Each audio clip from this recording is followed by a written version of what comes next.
ॐ निरञ्जनं नित्यमनन्तरूपं भक्तानुकम्पाधृतविग्रहं वै ईशावतारं परमेशमिड्डं तं রামকৃষ্ণं শিরসা নমামি। সকলকে প্রীতিপূর্ণ নমস্কার ও শুভেচ্ছা জানাচ্ছি। শুরু করছি রামকৃষ্ণ কথা পর্ব ৩। আজকের অনুধ্যানের বিষয় শ্রীরামকৃষ্ণ প্রণাম মন্ত্র। পাশ্চাত্য জয় করে স্বামীজি বছরখানেক হলো ফিরেছেন। ঠাকুরের পরম ভক্ত নবগোপাল ঘোষ তখন হাওড়ার রামকৃষ্ণপুরে তার নতুন বসত বাটে নির্মাণ করেছেন। তিনি চাইলেন তাঁদের ঠাকুর ঘরে পুণ্য মাঘী পূর্ণিমাতে ঠাকুরকে প্রতিষ্ঠিত করতে। সেই উপলক্ষে 1898-এর 6ই ফেব্রুয়ারি তিনি স্বামীজি সহ মঠের সন্ন্যাসীদের নিমন্ত্রণ করলেন। স্বামীজি সদল বলে এসে উপস্থিত। পূজা নির্বিঘ্নে শ্রদ্ধা ভক্তির সঙ্গে সুসম্পন্ন হলো। স্বামীজি ওখানে বসে বসেই একটি প্রণাম মন্ত্র মুখে মুখে রচনা করে ফেললেন। স্থাপকায় চ ধর্মস্য সর্বধর্ম স্বরূপিণে অবতার বরিষ্ঠায় রামকৃষ্ণায় তে নমঃ। এখন আমরা এর অর্থ এবং তাৎপর্যটি অনুধ্যান করব। এর অর্থ: ধর্মের প্রতিষ্ঠাতা, সর্বধর্মস্বরূপ, অবতার শ্রেষ্ঠ হে রামকৃষ্ণ, তোমাকে প্রণাম। গীতায় আমরা এই অবতার এবং ধর্ম সংস্থাপনের প্রসঙ্গটি পাই। যদা যদা হি ধর্মস্য গ্লানির্ভবতি ভারত অভ্যুত্থানম অধর্মস্য তদাত্মানম সৃজাম্যহম পরিত্রাণায় সাধুনাম বিনাশায় চ দুষ্কৃতাম ধর্ম সংস্থাপনার্থায় সম্ভবামি যুগে যুগে।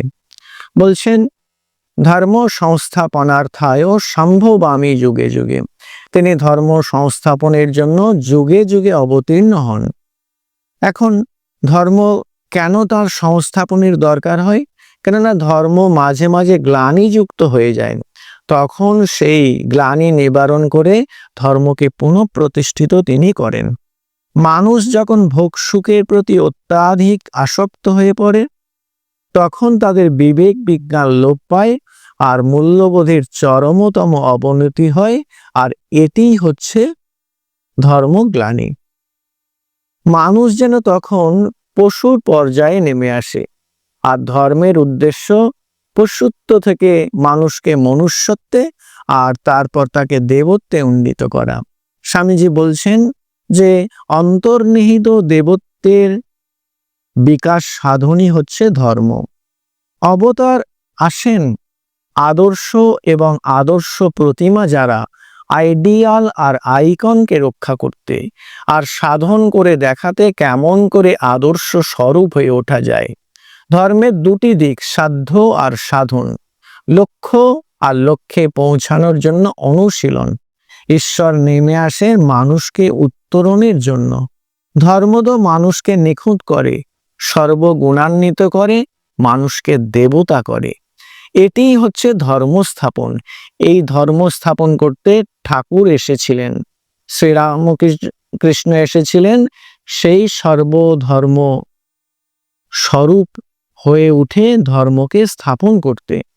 তিনি সর্বধর্ম স্বরূপ। সাধনার মধ্য দিয়ে যে লক্ষ্যে পৌঁছাতে হয় তিনি সেখানে পৌঁছেছিলেন, আদর্শ স্বরূপ হয়েছিলেন। শুধু সনাতন ধর্মের নয়, অন্যান্য ধর্ম সাধন করেও সেই ধর্মের লক্ষ্যে তিনি পৌঁছেছেন। সর্বধর্মের আদর্শ তার মধ্যে তিনি প্রকাশ করেছেন। তাই আমরা দেখছি শিখ ভক্তরা তার মধ্যে নানককে দেখছেন, খ্রিস্টান প্রভুদয়াল মিশ্র তার মধ্যে যিশুকে, বৈষ্ণবরা তার মধ্যে চৈতন্য মহাপ্রভুকে দেখতে পাচ্ছেন। বিভিন্ন মতের অনুগামীরা তার মধ্যে সেই মতের আদর্শ পুরুষকে দেখছেন। কেন? তিনি আদর্শ স্বরূপ হয়ে গিয়েছেন।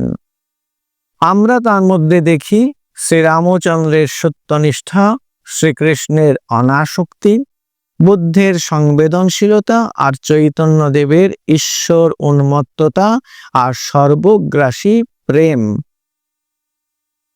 স্বামী বিবেকানন্দ এই মন্ত্রে তাকে প্রথম বললেন অবতার বরিষ্ঠায়, যিনি বলেছিলেন গীতা মুখে সম্ভবামি যুগে যুগে। তিনি এবার অনেক বেশি শক্তি নিয়ে এলেন রামকৃষ্ণ রূপে।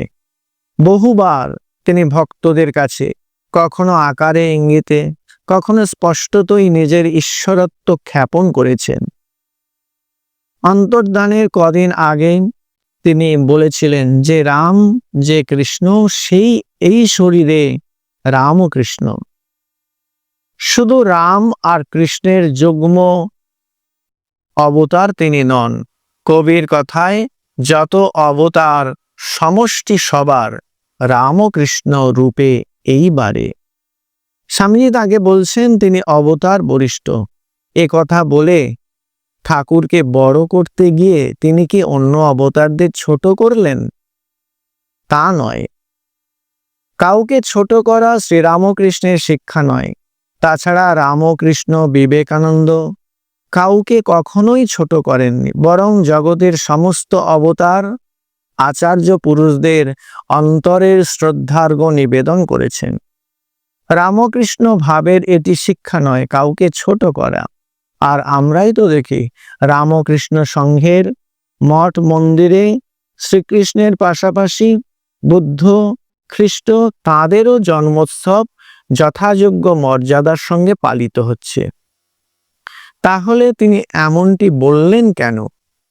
আমরা যদি স্বামীজির হিন্দু ধর্ম ও শ্রীরামকৃষ্ণ প্রবন্ধটি পড়ি, তাহলে আর কোনো সংশয় থাকবে না।